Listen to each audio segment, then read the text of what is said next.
Hello everybody, welcome back to the KOTLC Fanbase. My name is Austin and today we're going to be bringing you guys some more KOTLC theories. There's a lot of theories to get into, but before we get into it, make sure to drop a like if you guys like these KOTLC theory videos. I know a lot of you guys like them. Also, comment down below, do you have any KOTLC theories for the next book? If you do leave a comment with your theory, you do have a chance of actually getting into the next theory video. And remember guys, subscribe down below to the channel. We are on the road to 13,000 subscribers, so please do help us out by checking down below if you are subscribed. And remember guys, check out all the different links below in the description. But let's get into the first theory. Alright, our first theory is by AG Otter Family, and this person says, Theory, I think that Glimmer is Councillor Zarina's daughter. Shortly after she was elected, she considered resignation. What if she was pregnant?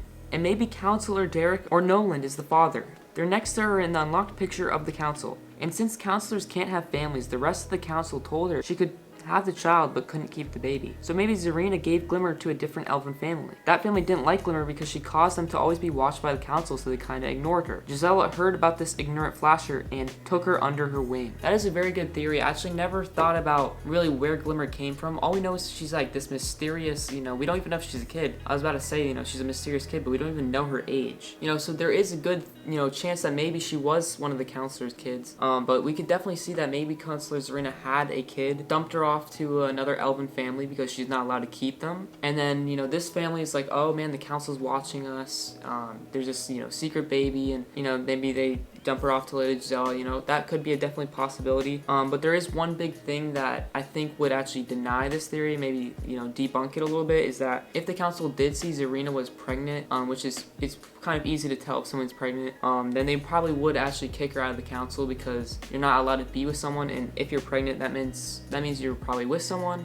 It's probably not a coincidence, so they probably would have kicked her out if they did see she was pregnant. But if she hid it, I don't know. That could be a possible theory. So thank you so much for your idea. Let's get on to the next one. Alright, this next one is by Camilla, and this person says, here's a few theories that I have. Number one, remember when Sophie thought her biological father wasn't Mr. Forkle and he said he wasn't? What if he was telling the truth and his twin was Sophie's father? Number two, maybe Sophie's father is Tarek. I think that Sophie had at least one more ability, and maybe she's the scryer. If she manifested as a descrier and Tarek's the only descrier, it would be obvious that Tarek is Sophie's biological father. Plus, Tarek has always been very loyal and kind to Sophie. Lady Gisela's secret ability. I think Gisela is a dehancer. It's just not believable that her husband and son are empaths and never noticed anything out of the ordinary about her emotions. If she could dehance abilities, nobody would be able to find out if she was part of a rebellion using an empath lie detector. And lastly, one random crazy theory. What if Wraith is Alvar? There are only 3 vanishers beside Wraith, Della, Biana, and Alvar. Obviously, it's not Della or Biana, but what if Alvar is the double agent for Black Swan? I realize that this theory is insane and probably impossible, but what if? These are some actually great ideas that I see here. I think that, obviously when Mr. Forkle told Sophie that he wasn't her biological father, he could be kind of bending the truth by, hiding that his actual twin was the biological father.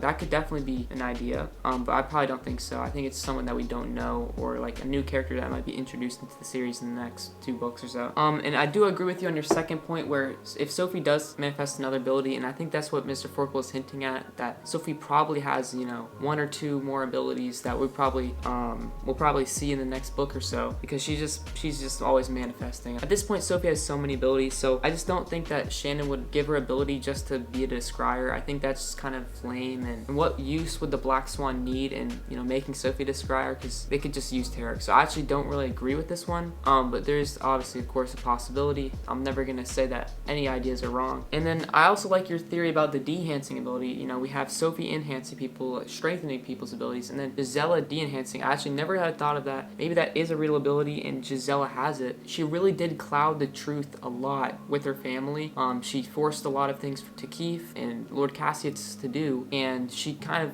manipulated both Keefe and Cassius very easily. So maybe she was able to hide her emotions, especially against Cassius, who's a very strong-willed empath. And then your last theory, I actually don't think it's crazy about what if Wraith is Alvar. This is, of course, a very small chance of happening, but we have never seen Wraith and Alvar in the same room. I mean, both are very powerful vanishers. They have a few similarities, and that could link them together. Thanks for the theory. Let's get on to the next. Alright, this next theory is by Kate, and this person says, I think that Jolie is still alive and it's actually Lady Cadence. Jolie could easily be alive because nobody ever actually found Jolie's body. It would make sense that she's Lady Cadence because Lady Cadence had been living with the ogres for 17 years, which was also how long it had been since Jolie's death. Also, when Sophie was in Jolie's room, she found a half-empty bottle of an elixir that turns hair black, which is Lady Cadence's hair color. Lady Cadence also is a conjurer like Jolie. When Sneeda said that Lady Cadence might be Sophie's mom, everyone thought she did look kind of like her, and everyone was always saying how Sophie looks so much like Jolie. Wow, actually, I've never thought about this. Jolie being Lady Cadence. There's so many different facts behind this theory that it actually really makes me start to believe it. Lady Cadence living with the ogres for 17 years, that could be a huge factor because Jolie's been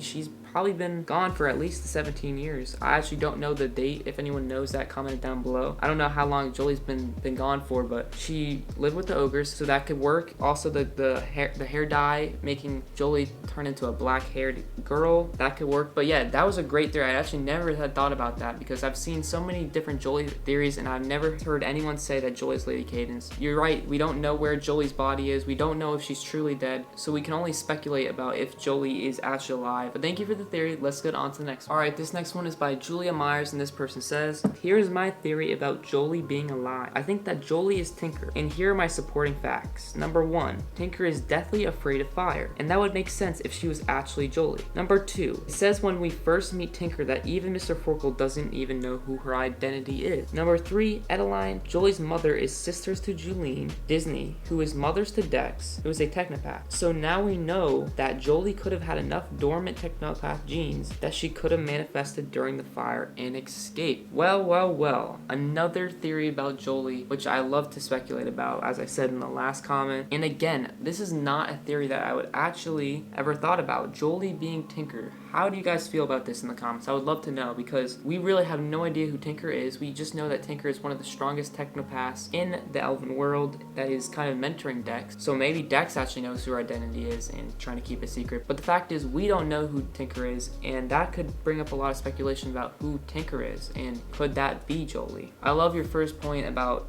Tinker is deathly afraid of fire. I actually never knew that, so thanks for giving me the detail. But if Tinker is deathly afraid of fire, that would explain a lot of things, and that would make sense that it was Jolie because she must have so much trauma and fear over fire after what happened with the whole Brant situation. But thank you so much for that theory. That was the last one of the video, so let's get straight into the outro. Alright guys, thank you for everyone who has participated in the video. Thank you all for leaving your comments about all your different KOTLC theories. We try to feature a lot of the best ones, so thanks to everyone who comments down below the theories in the comment section. But I hope you guys enjoyed all these different KOTLC theories. I love to speculate about what is going to happen in the next KOTLC book, especially because we are about only 1 month away from this book from releasing. We have so much different news and announcements that came out recently, such as the tour and all this different stuff. So we're all starting to get excited for the next book, and I hope you guys love these theories. Make sure to comment down below any of your theories if you want to be featured into the next video. And remember guys, subscribe down below. It would help our channel out a lot, and we've been putting a lot of effort into these videos, so we would definitely really appreciate if you guys could at least consider subscribing to us. Remember, there's a bunch of different links down below in the description if you guys want more content. We made a whole KOTLC TikTok if you guys want to see more short style content, and we have KOTLC merch, which we're continuing to work on, and we also have channel memberships if you guys want extra content from us. But that is going to be it for the video. I hope you guys enjoyed. This was awesome from the KOTLC fan base. Have a great rest of your day. I'll see you next time. Peace.